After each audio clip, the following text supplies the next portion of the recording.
What is up, my people? I just wanted to give a quick update about where I'm at.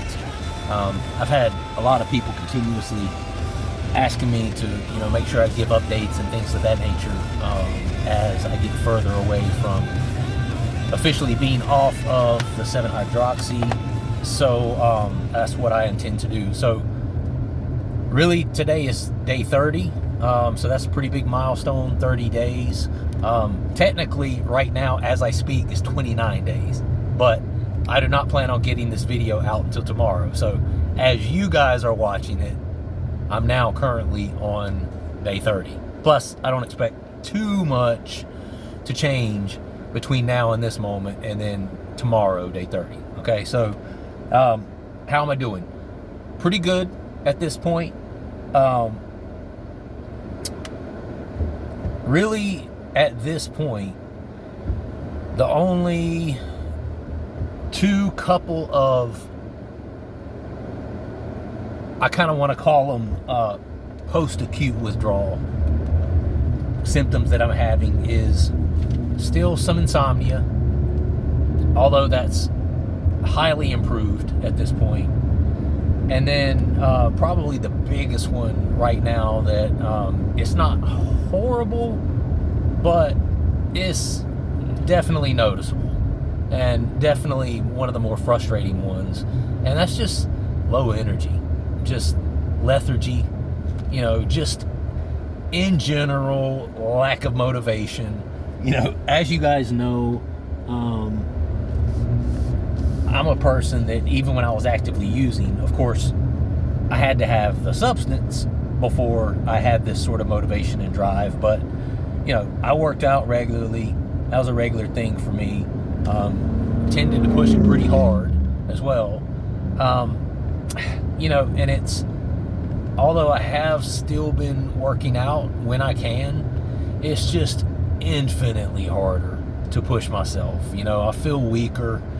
I kind of feel like I, have 10-pound weights attached to my ankles and my arms when I'm trying to do something. It just, in general, just lack of motivation. I have a 2-year-old at home. He's obviously a massive bundle of energy, right? And I want to be a good dad. I want to be a good husband. I'm, the man of the household, so I want to make sure that my lawn gets mowed, that everything gets done on the weekend that needs to get done, whether it be inside the house, laundry, cleaning, all this other stuff, right? Because I have a 2-year-old, so either myself or my wife needs to be watching him at all times. Well, that leaves a lot of other stuff around the home that needs to be done on a regular basis by one of us, right? It's got to be one of us. It's just, I find it, at least right now, harder to kind of have the motivation and drive to do all of those things. After that first week of going back to work last week, all I wanted to do this past Labor Day weekend, which is a long weekend, was just I honestly just wanted to lay around and watch Netflix. That's just being completely honest. But, I think a lot of that has to do with the fact that I'm inside of 30 days of getting off of it. And, when you've been pounding, I've talked about this a lot on the channel, when you've been pounding the receptors in your brain and hitting your brain up, and your brain has been using something like kratom or 7-hydroxy as its sole source for the feel-good pleasure chemicals like dopamine, right? When you abruptly take that away, your body goes into dopamine depletion mode, which means that anhedonia, having a lot of trouble finding pleasure in anything. So the good thing is, from having been addicted to this stuff, and as well as other opiates like pain pills throughout my history, I'm pretty educated at this point about what I'm going through, and I know what I'm going through, right? I get it. I understand it. It's not a shock to me. It's not a surprise to me. So I think that does help with the whole patience and the long suffering process, just understanding, expecting, and accepting, well, this is just where I'm at. I did this to myself. I can expect, a few weeks or at least a couple of weeks of kind of the acute withdrawals. And after that, I'm going to be looking at some of the post-acute withdrawals, just the lower energy, the low mood, the kind of anhedonia, not really having a lot of motivation to do much, lack of drive, all that stuff, right? And that's exactly what's happening. Now, I will tell you that does not spill over into other areas, because myself and my wife are quite pleasantly pleased and surprised that, my sex drive is back, baby. I'm back. You know what I'm saying? When you come off of something like an opiates literally numb you, right? And they not only numb you mentally and emotionally and kill your libido and or your sex drive, they not only do that, but they literally numb you. It's almost like someone took a numbing solution, like, what's that stuff, lidocaine, that dentists will swab in your mouth before they, put the local anesthetic in your mouth before they do, the tooth work or drilling or anything like that on you. It's like somebody took that and just started at your waist and just went all over your genitals, all over your privates, just everywhere. You can't feel anything down there. So you not only don't have the drive to have sex, you also, once you start having sex, you can barely feel it, and I know I'm going kind of deep, no pun intended, on the whole lack of sex drive thing, but I'm telling you, there were times where I literally couldn't climax. I mean, and a lot of people were like, well, yeah, that's good, especially a lot of men, like, better than coming too fast, right? I don't know. I wouldn't say that. I would almost rather come too fast. Anyway, damn, this is really going off the rails. All right, so, yeah, that's kind of the only thing I'm really experiencing at this point is just the low mood, the anhedonia. As far as my sleep, as of about 3 nights ago, which would have been day 26-ish for me, I did start noticing quite a bit of improvement in the sleep and the sleep quality.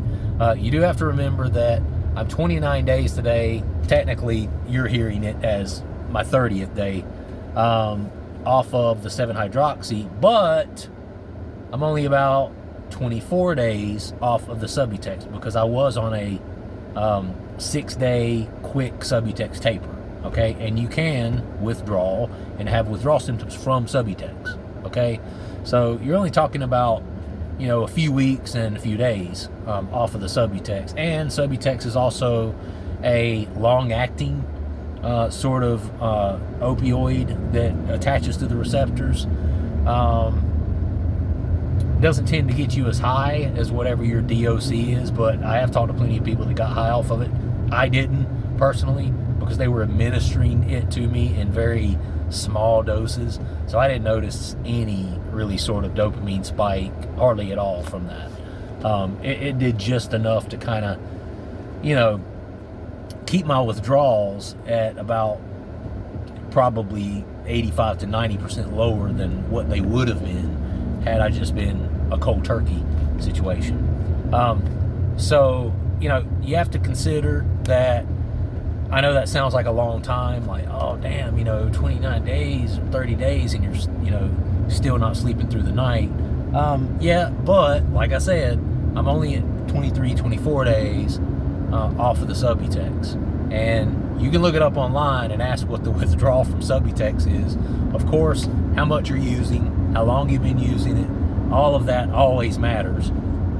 How old you are, your gender, what kind of shape you're in, metabolism, all of this stuff matters, right?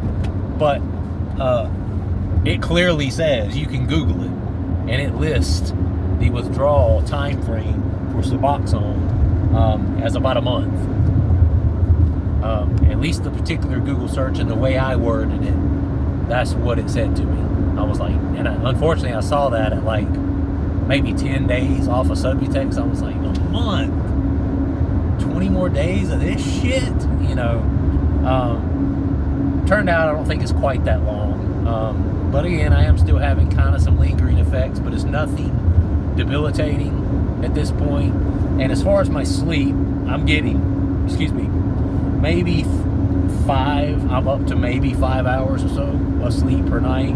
And understand that I'm in bed for probably 9 hours out of that, because I go to bed pretty early. We have a 2-year-old. He goes to bed at 8:30.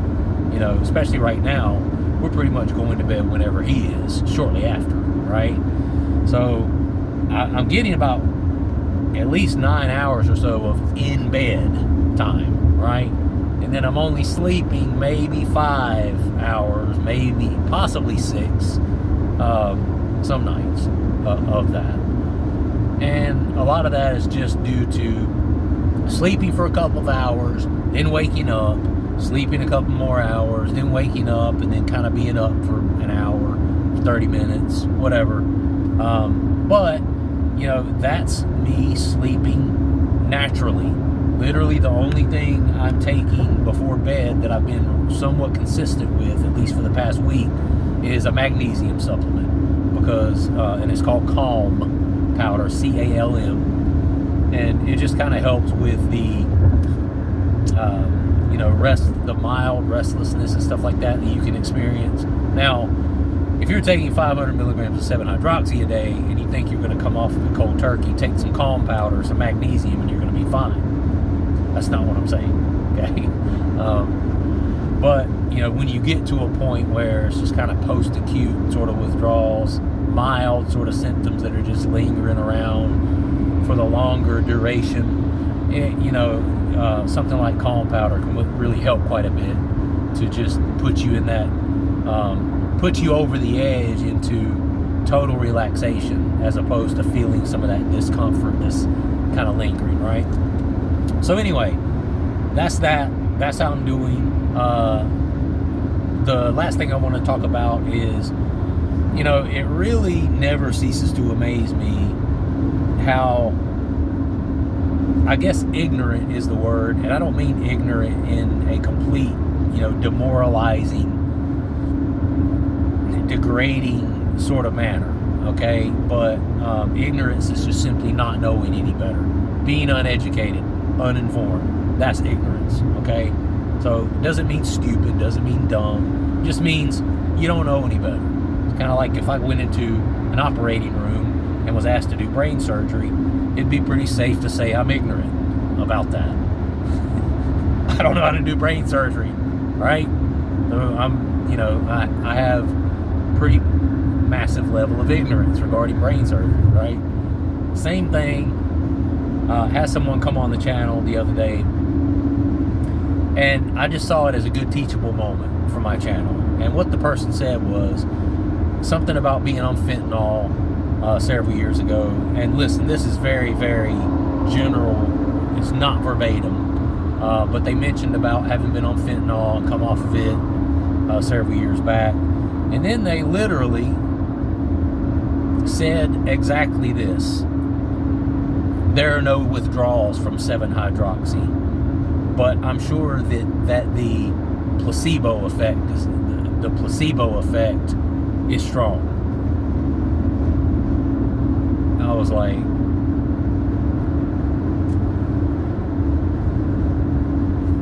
what? And when I first read it, when I first read stuff like that, that's one thing I've been working on since I've been sober, is accepting that, you're putting your shit out there on the internet. People are going to have a lot of opinions. You know what they say about opinions. It's like an asshole. Everybody has one, right? And simply because someone's opinion may differ from yours doesn't necessarily make them wrong and you right, or vice versa. Doesn't make them right and you wrong either, okay? Which, in this case, I know I'm right. Just saying. Because, having a channel with almost 1,600 subscribers at this point, this guy doesn't know shit. He doesn't see all the messages that I'm getting in the background, all the comments of people saying, bro, I'm in the same situation, I was on 7-hydroxy and it was hell to come off of. Or people that are reaching out and hitting me up on Instagram, they run across my video, learn who I am, then look me up on Instagram and start private messaging me, bro, I listened to your video and so, and they'll send me pictures of them watching my video on their big screen and their, and while that's very flattering, it is abundantly clear that 7-hydroxy absolutely can cause major opioid-like withdrawals. Okay, and yeah, of course, at first I was a little offended because I'm sitting here thinking, bro, I wish I could get you some video of me the first night in that detox facility, having quit that 7-hydroxy cold turkey and having to go the whole night without it like that. And this person would have still found some sort of way to deny it. And that's the mind of an addict. That's what addicts do. This is his excuse to keep using the 7-hydroxy. Well, I'm not taking fentanyl anymore. It's just something that I can buy at my local head shop, so it can't be too bad. Bullshit. You think it can't be too bad. And I'm telling you now, all of these states, including Florida, are not banning this substance and making it a scheduled substance for no reason. They're not making it a scheduled substance because people are having the placebo effect. For any of you who don't know what the placebo effect is, you can look it up, or I can give you a dumbed down version of it. Basically, they're saying it's all mental. The withdrawals and stuff are basically mental, and that if were addicted to some drug, they could give you a sugar pill, and as long as you thought that sugar pill was that drug, your body would react accordingly as though it's received the drug, and it wouldn't have any withdrawals. That's bullshito, all right? And I told him that. Tried to be respectful about it, because once I started looking at it and thinking about it in a sober mind state, I almost felt bad for the guy, because I thought to myself, surely this guy is not drinking his own Kool-Aid like this. Surely he's looked around at some of the other comments, even on my videos, and looked and seen all of these people that are, agreeing with and concurring with my synopsis on this 7-hydroxy thing. There's tons of people out here that have gone through it or are currently on it.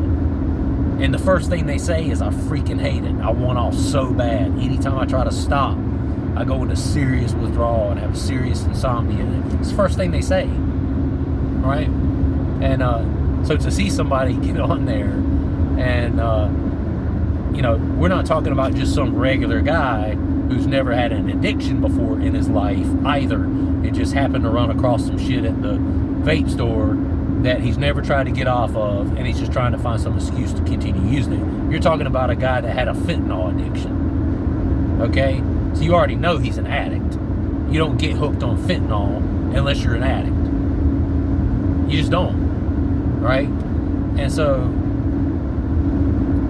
but I really got to a point pretty quickly where I felt compassion for him and sorry for him, because one of two things are true.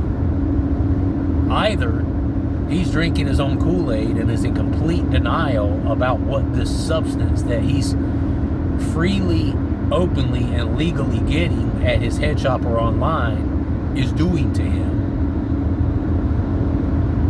Or